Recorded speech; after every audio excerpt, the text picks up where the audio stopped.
First thing I have noticed once after I reached here in Bangalore, KR Puram literally பார்த்தீங்கன்னா அங்கெல்லாம் water tank தெரியுதா?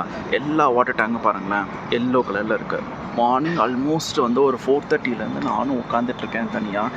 எப்படா விடியும் அங்கங்கன்னு பார்த்தோம்னா ஸ்பாட்லைட் மாதிரி எல்லோ கலரில் டாட்டாக தெரிஞ்சதுக்கு என்னடா இது இப்படி தெரியுது அப்படின்னு யோசிச்சு பார்த்ததுக்கப்புறம் தான் கூகுள் பண்ணி பார்க்குறேன். எல்லா வாட்டர் டேங்க்கும் வந்து இங்கே மோஸ்ட் ஆஃப் த பெங்களூரில் வந்து எல்லோ கலர் தான் இருக்குமா.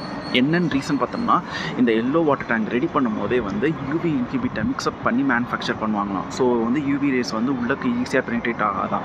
அண்ட் வாட்டர் வந்து ரொம்ப கூலாக வச்சுருக்குமா. அனதர் திங் எல்லோ டேங்க் வந்து ஈஸியாக வந்து விசிபிளாக இருக்கும். கன்ஸ்ட்ரக்ஷன் ஒர்க் பண்ணும்போது ரொம்ப ஹெல்ப்பாக இருக்கும். அண்ட் மோஸ்ட் இம்பார்ட்டன்ட் திங் வந்து ஆல்கல் க்ரோத்தை வந்து இதை ஸ்டாப் பண்ணுமா. ஸோ அதனால தான் வந்து பெங்களூரில் பார்த்தோம்னா வாட்டர் டேங்க் எல்லோ கலரில் இருக்குது அப்படிங்கிற ரீசனை தான் நான் வந்து மூடியை கசக்கி நான் வந்து யோசித்தேன்.